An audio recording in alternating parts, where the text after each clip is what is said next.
Okay, so we're going to talk about minimum discernible signal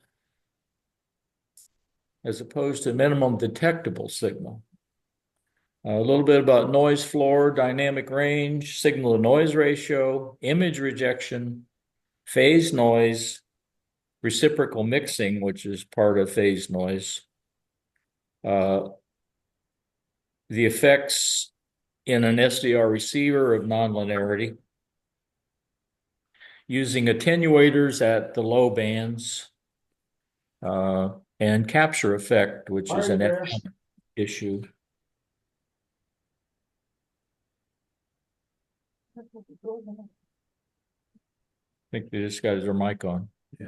Sounds like. Um, Why are you there? Chuck, is that you? Yeah. Do you have a question? Why are you there? Hello? We're here. I didn't understand. Why are you there? Without seeing the video? What do you mean? Uh, Are you saying you need a screen share?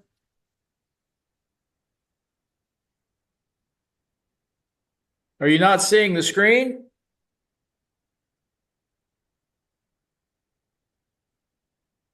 I saw the screen.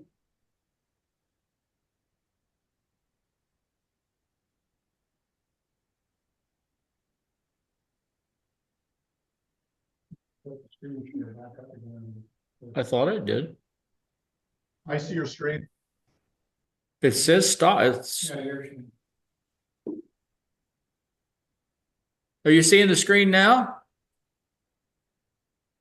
Oh, I am. I had something, had somebody at my front door in the other town. Sorry about that. Oh, okay.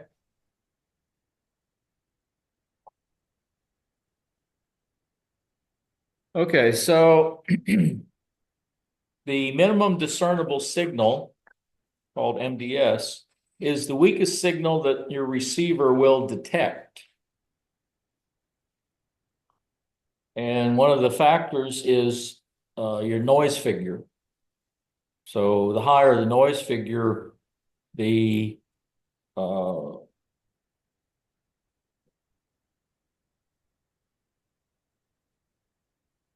the less minimum signal that you can detect. And usually you want at least a 6 or 10 dB noise figure, a ratio of signal to noise. And I think that's what they use when they actually do some of the measurements. You have to specify what the noise, signal noise ratio is for that level. So you input a uh, known signal, you start off at maybe minus 150 dBm, and you keep increasing it until you can actually see a, say, a 10 dB signal to noise ratio signal, and that becomes your minimum discernible signal, whatever level that is. So what does the MDS of a receiver represent?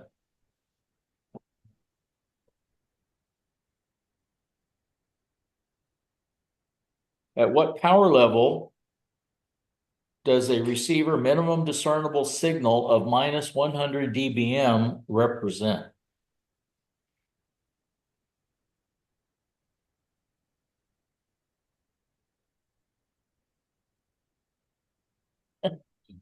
Can't do that in your head? Okay, it's minus 100 dBm. That's relative to a milliwatt. Okay. So how would I convert that to a watt?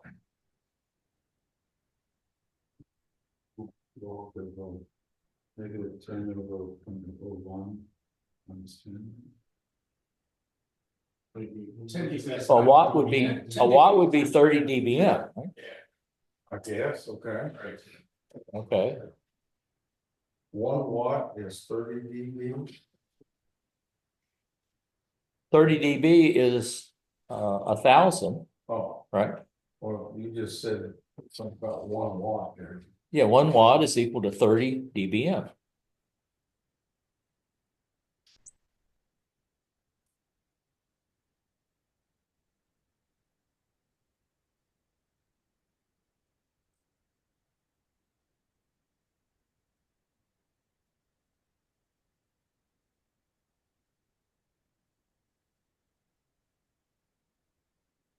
Data listing, you set it up 30 dB. 30 dB is is 1,000. Okay, No, that's one. what? You just said 1 watt is 30 dBm. No, I said 30 dB is a ratio of 1,000. Okay, so one dBm or 1 milliwatt is minus 30 dB in watts. It's 1 watt. Somebody's phone is ringing. I think it's on the, Up there, it's in front of, oh, towards you. it's me. That's my phone sound like that. Right, no, that's, It's 1 times 10 to the negative 13. Hello? So people on. which 1 times 10 to the negative 12 is people are, Right. so they're left. Well, you get that? No. So, well, I see the arithmetic, but where are the numbers? For the DB, you gotta take No, 30. Well, this is the one where you have to do the anti-log. X or this is because of dBm. So that's a milliwatt, right?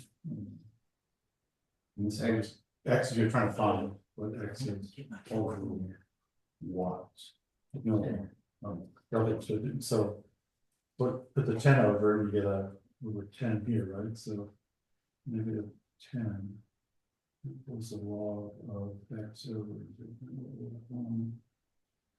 If you do the 10 to the negative 10 equals X over 1. So then X equals 1 times 10 to the negative 10.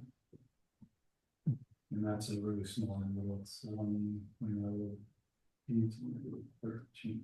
So that works out. Well, that's wonderful. It's a really small. That's the kind of stuff you're receiving with FT8. Picowatts. Okay. You have trouble with the anti-log? I have trouble with anything that has to do with TV. Okay. I really do. It's the only thing that I don't have trouble with is 3 dB is twice or half or whatever. Right. And that's where it is. Well, 6 dB is easy. Well, that's arithmetic. It's 4 times 4. It's 2, 3. So that's twice. Twice 3 dB. Twice, which is 4. 3 dB is doubling the power or halving the power, so 6 dB is 2 times 3 dB, Oh, well, it'll be 3 times 3, not times, it's 3.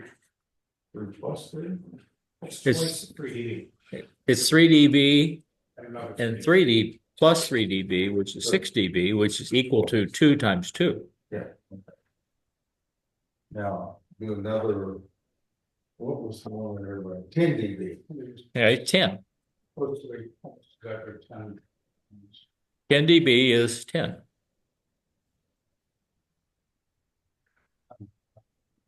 The log of 10 is 0.1, Well. and 10 times the log is 1. I mean, 10, excuse me. The log of 10 is 1. So dBs are, no, log base 10. Not natural log. They're different. Well, let's not burn up time on this. Okay. We'll have a remedial session on dB. That's the, but it's. Hey, Bob, then we have voltage versus power. Yeah, that's what they're on there. That's not one. Voltage dB. Oh, yeah, Yeah. which is 20 instead of 10. Oh, hush, Power is 10, voltage and current is 20. Because power is a square function. That's why it's 10. Yeah. I squared R, E squared over R. Oh. All right. So you may not get that question. It's the only one like that.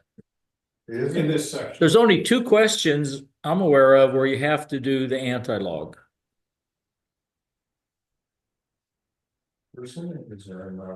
Right. One parameter that affects the MDS is the noise figure. So it's the ratio of the noise generated by the receiver compared to the theoretical minimum noise or the universe temperature, which is, I believe, minus 174 dBm. Still dB. Yeah. Yeah, way it works. So minus 174 relative to a milliwatt. That's pretty low. So that's where you start. I mean, the best your receiver could possibly be is receive a minus 174 dBm signal. Or 10 dB above it. Right. You'd have to be a little bit above it to have anything Something there. above it. Your receiver itself is going to be generating noise. All the components themselves, the diodes, everything adds a little bit of thermal noise and it all contributes. So you might have 20, 30, 40 dB of noise in the receiver.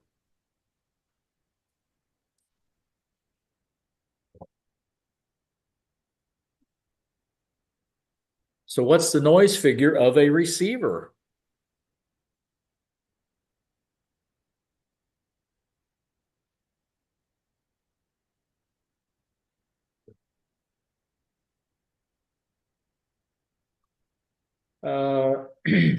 The noise, oh yeah, and that's dBm per hertz as far as the noise floor. Right. So the wider the bandwidth, you multiply, so that increases the noise level. So if you're looking at a 1 hertz bandwidth, then theoretically your noise floor is minus 174. If you're 100 hertz wide, then it's 100 times that. Or 10 dB more. You add 10 dB, so it'd be 164. Or excuse me, 20 dB for 100. 100 is 20, 10 to the 2. Oh,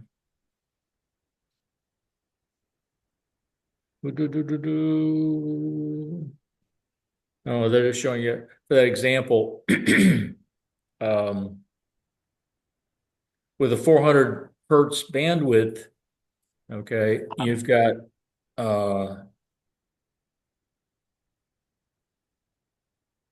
you need minus 140 dBm to get that signal noise ratio of 0, which means it's 1.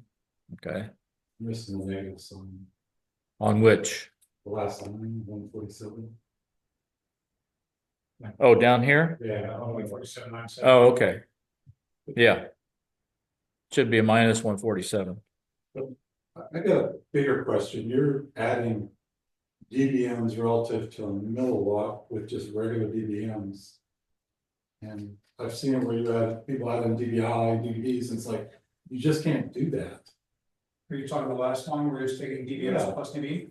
It's saying 26 decibels above the Meg 174 dBms. That's the ratio. But remember, It's a ratio with respect to the dBm. remember a dB is unitless. Right. So it's just a multiplier. So if I'm in dBm and I add dBs to it, that's just multiplying it. It's still the same dBms. So you add dBis in with dBms then? That's a topic. Well, you don't normally have those in the same thing because They're two different things. Yeah.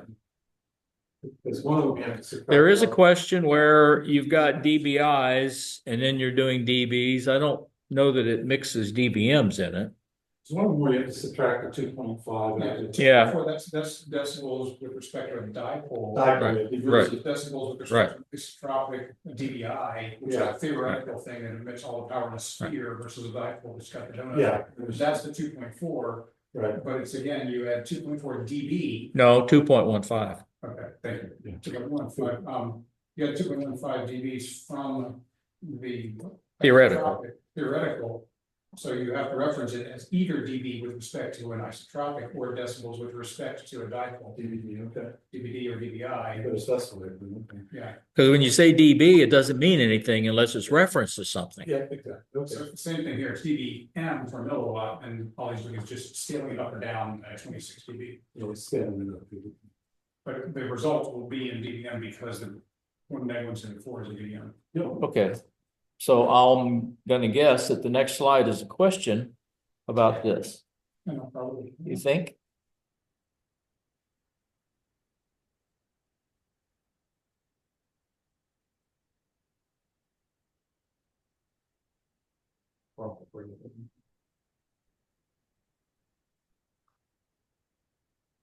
So if we go from 50 hertz to 1,000 hertz bandwidth change, what's the effect on the noise floor?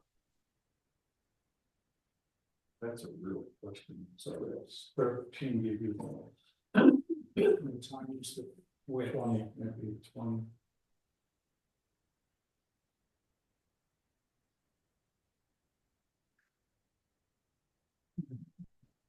So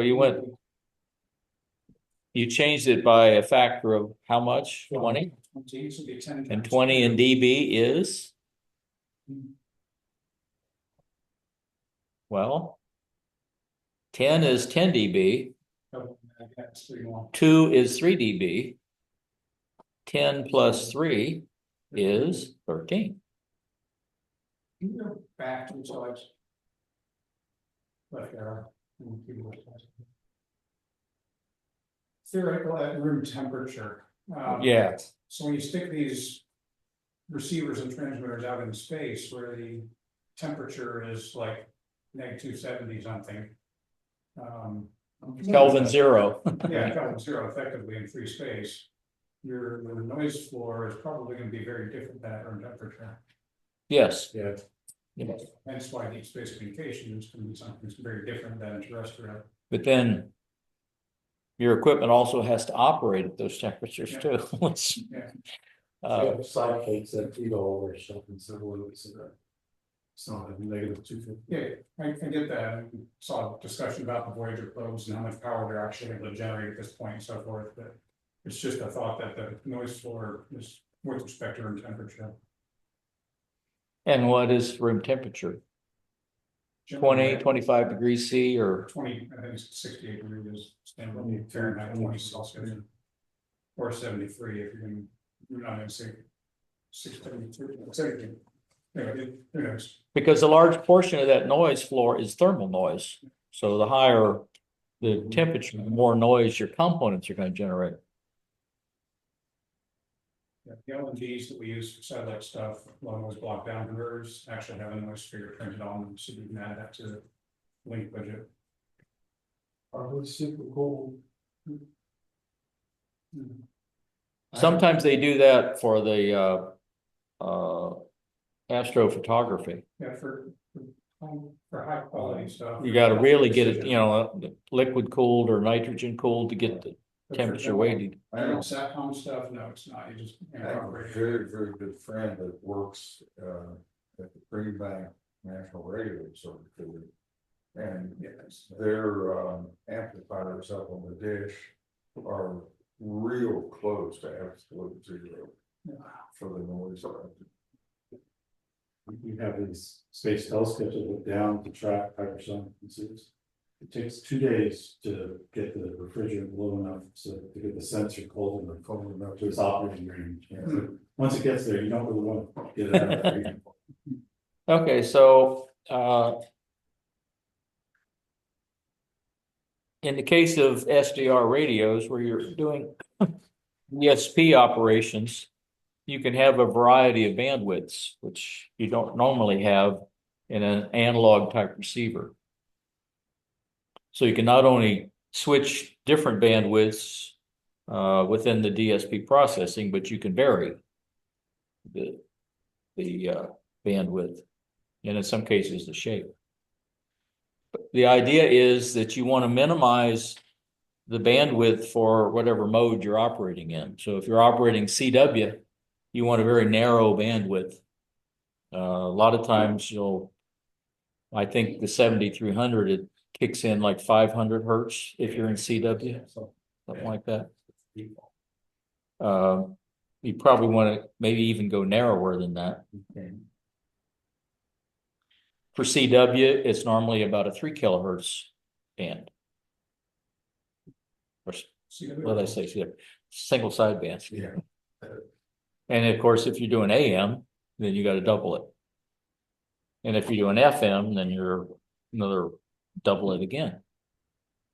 You're up around 12 or 15 megahertz. Amateur? I mean, Well, yeah, narrow, well, see what? Narrow band FM is what, 6 megahertz? Yeah. Not, megahertz and a half.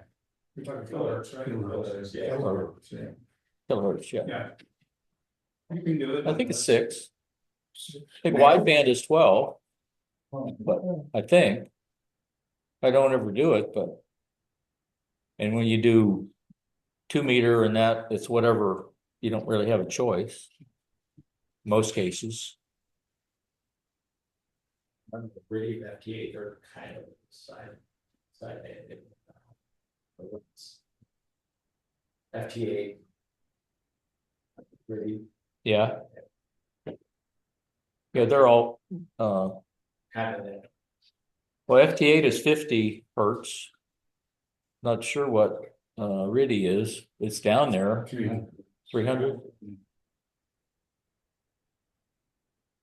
So what's an advantage of having a variety of receiver IF bandwidths from which to select?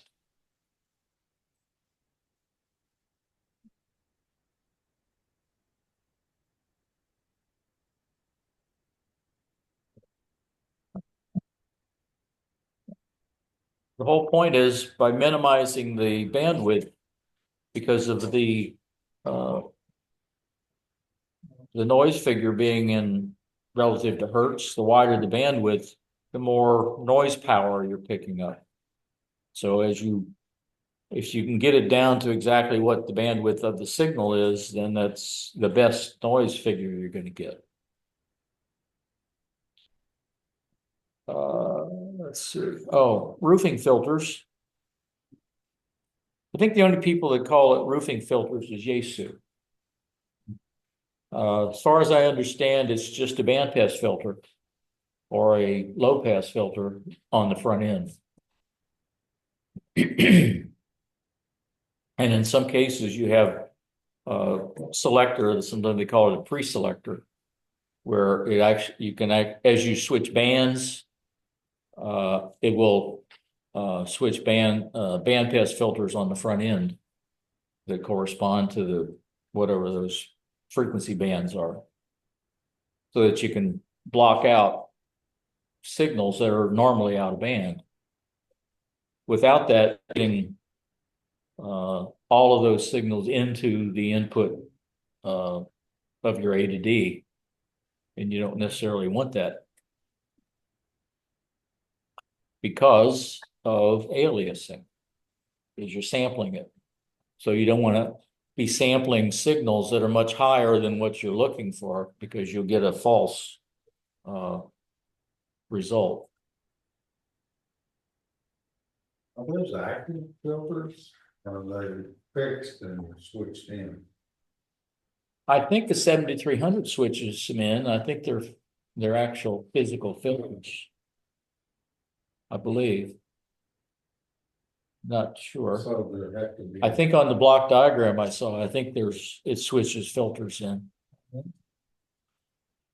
I don't know, maybe one for band. Oh, okay. So instead of trying to get in. It's not an IF filter, it's a band filter. Oh, okay, all right. So how does a narrow band roofing filter affect receiver performance?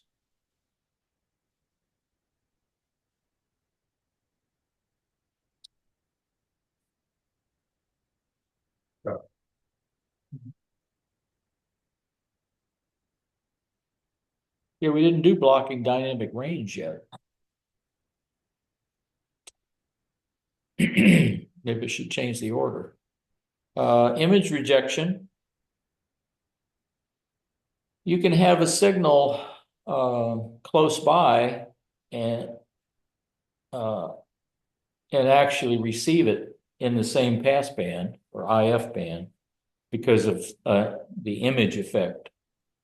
Because when you do the mixing, you get the two signals and you get the sum and difference. So you can have a signal within twice your IF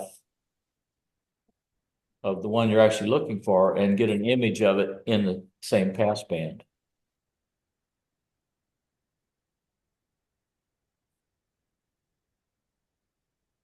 This example down here is trying to show that where you got a signal here at 14.3, okay, and your IF is 455. So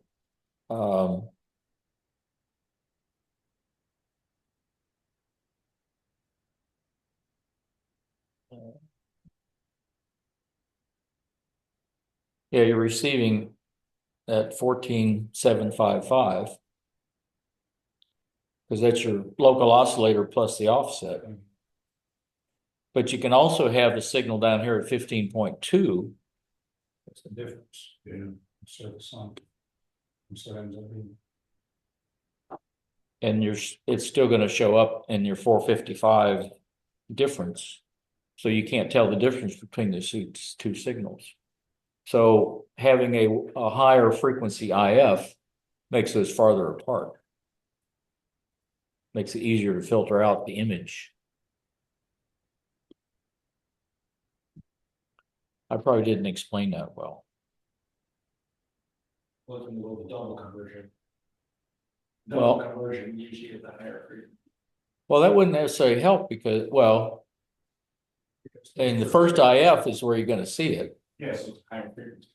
Right. So you can filter it out. But usually on the old double conversion, the first one was up, maybe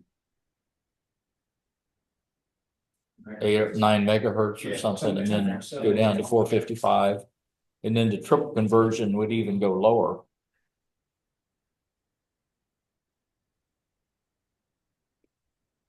I think in most of the SDRs, they're really only doing a single conversion. Yeah, that changed the whole. Okay, IF shift, by shifting the passband, we talked about that before, you can try to eliminate some of those interfering signals that are just outside your passband or adjacent frequency. What's the purpose of the receiver IF shift control?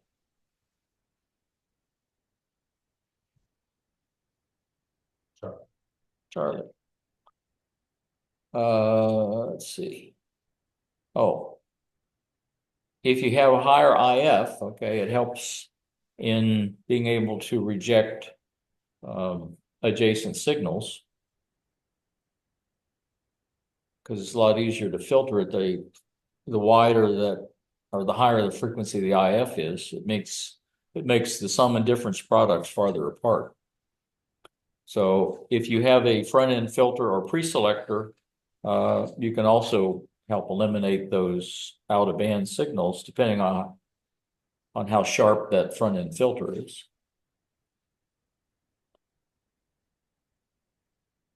Go back over what a pre-selector is. Is what? What's a pre-selector? Just selectable bandpass filters. Okay. Like a little tune RF amplifier, but this circuit, part of the receiver. And usually it's kind of an odd, as you band switch, it's not like you can individually change them. They switch with your band switch. Okay, so which of the following is a good choice for a high IF frequency?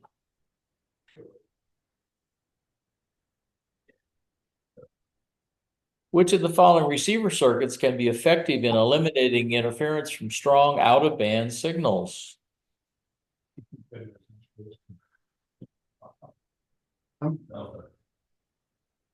We'll see that. You were? You give me a chance. Well, I knew you knew it. Oh, I could tell. did that blank stare went away? Okay, phase noise, in most SDR receivers and even hybrids, they're usually using a frequency synthesizer to generate your local oscillator signal or master clock. They have what's called phase noise, where you get actual phase jitter on the signal. And that can mix with other signals and actually generate IMD. Even though it's not that much, you can get intermodulation products as a result of phase noise on the oscillator itself. And they call that, they give it a name, reciprocal mixing. I don't know why. So what's an effect of excessive phase noise in an SDR receiver's master clock oscillator?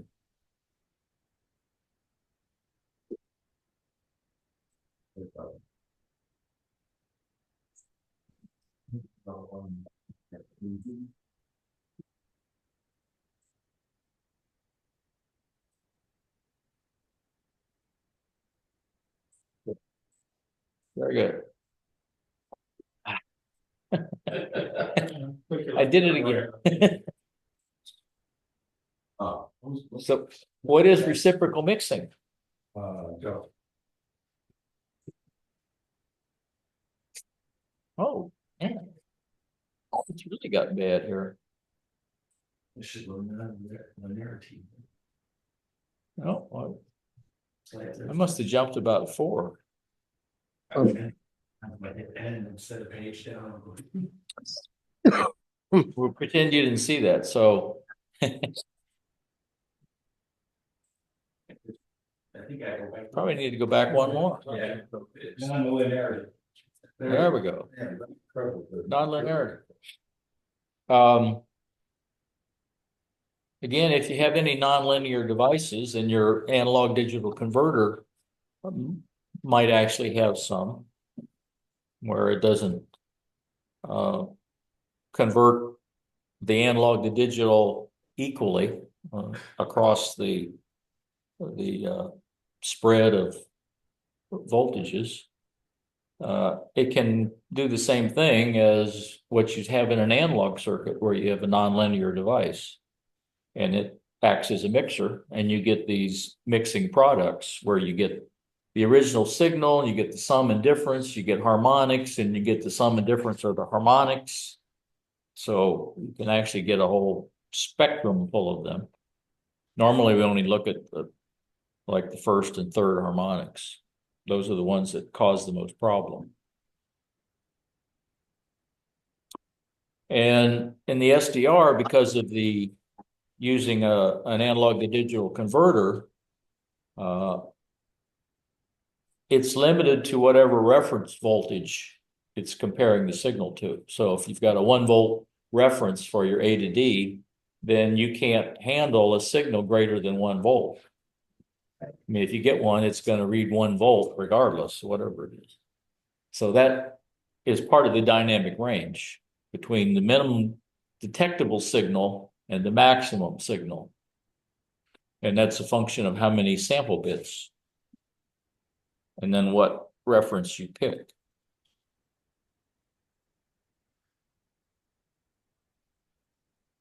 So an SDR receiver overloaded when the input signal exceeds what level?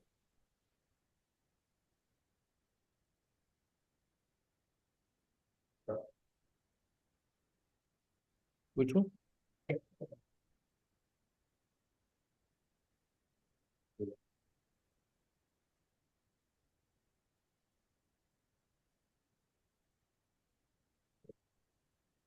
Very good.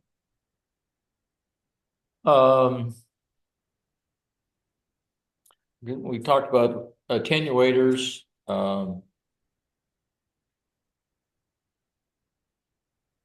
actually seems like I've seen in some cases that the attenuator gets switched in kind of automatically. Where I haven't turned it on, but it's on. It might have to do with the amount of noise or something, but anyway, it's really there to reduce the incoming signal so you don't overload your A to D or your front end mixer. When you get down to the low bands like 160, 80, 40, there's so much noise that apparently reducing the signal has very little effect on the signal to noise ratio. So you still have essentially the same signal noise ratio, even though your signal is much lower.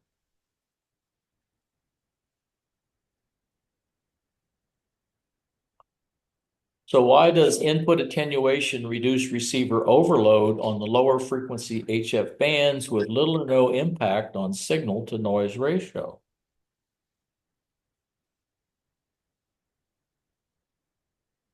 No.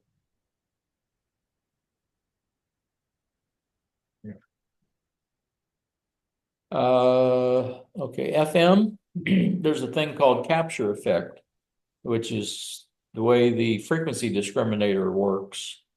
So a strong signal will in essence be discriminated or demodulated as opposed to a weaker signal.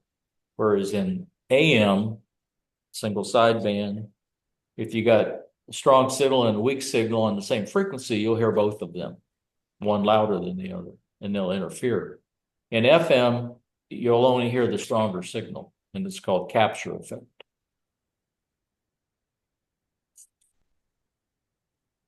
Now, in the case of, like repeater operation, you got two people transmitting at the same time.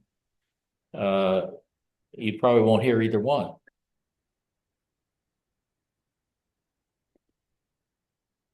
So. What about a stronger signal will suppress a weaker signal? Right. So. Means you only hear the stronger signal. Well,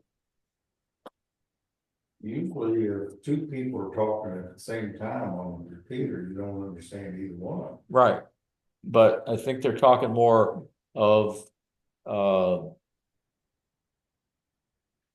like for instance, a regular FM radio, where you've got a distant signal that's very weak and a stronger signal that's closer by. You're only gonna, even if on the same frequency, you're only gonna hear the stronger signal.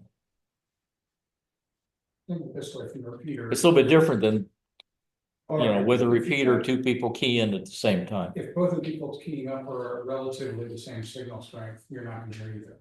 If, like you're saying, from distant station and local station, if you've got somebody a mile from the repeater and somebody else 10 miles from the repeater and they both keep at the same power, the guy who's closer is what you're gonna hear on the output. You might not even notice the other guys talking because the signal's the FM receiver on the repeater is gonna lock into the stronger signal. But if they're close to the frequency, they're just gonna interfere with each other and make it garbage. AM will amplitude some and you'll hear both. No, Even if they're It's different. it's a benefit or a curse, depending on how you look at it. well, we have a situation locally where we have a broadcast station who has. Who transmits on a certain frequency. Here locally and down south of us a little bit is a very powerful station transmitting on that same frequency. When we're up here, we hear the station, the local station pretty good, but down in Palm Bay where I live, depending on where you are, you got the little picket fencing going on. You'll hear this local station here and that other one also. And sometimes it can be so strong that this one is so weak that that one is stronger and you only hear, but you can frequently hear both of them at the same time. As you drive around, you'll flip back and forth, the radio will switch to one or the other. Yeah. But you can't hear the same audio, you can't hear two different audios at the same time on a conventional car radio. Right. Either lock into the stronger or. Well, then it must be switching. It'll switch multiple times a second sometimes, like you said, I think it's. But I can hear the country music down there playing old the guy talking up here. Sometimes the repeater on the VAB picks up station in one in Jacksonville. What's this, man? Our repeater on the VAB at one KSC, Yeah. a lot of times we'll get interference from Jacksonville. It's something. It's not line of sight. Yeah, I had to have. That's a tall building, but it's not that. That's 525 feet, the antenna. That's not line of sight. No. No. That's about 40 miles line of sight. Well, but what I was getting at is, I hear both stations at the same time. And according to what you're saying there on FM, because of this. Well, you're not supposed to. You're doing something wrong. Yeah. Yeah, reciprocal. It could be that they're both so weak that it's not really locking in on one. Well, that could be the possibility. You can recalibrate the brain. Oh, It's a how many hertz reference. I'm on the list for brain transplant. So. Okay. It's really natural. You know, if you change your mind on that. So what's the term for suppression in an FM receiver of one signal by another stronger signal on the same frequency? It's supposed to be Charlie. It's supposed to be Charlie. That's still the name, whether it works or not. Okay, so we talked about minimum discernible signal, which is different than minimum detectable signal. What would the minimum detectable signal be? In an SDR, it doesn't apply to analog. It's going to be your least sample, your LSB on the A to D converter. So if you can only go down to a millivolt, that would be your minimum detectable signal.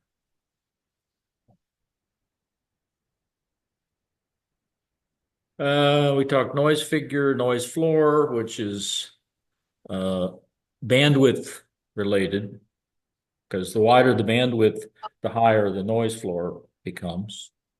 And you have those nasty dBs in there. Dynamic range. We'll talk about that some more in the next section. What actual blocking is, where you get start to get compression. Image rejection. It's better to have a higher frequency, intermediate frequency, so that you can filter out of band signals that you don't want. And it's also a front end filter or pre-selector. Phase noise is basically jitter on the reference oscillator, which is there because it's digitally synthesized.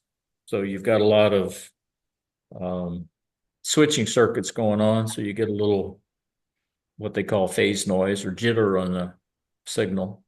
And that can mix with the other signal and create additional mixing products.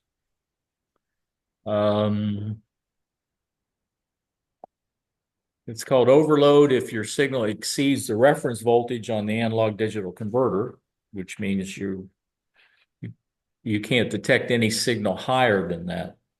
It'll always look like the maximum output. So you need to use an attenuator. Your signal noise ratio is not adversely affected by attenuation at the lower frequencies because of the atmospheric noise, the thermal noise as opposed to the receiver noise. And then the capture effect, which works for everybody but it.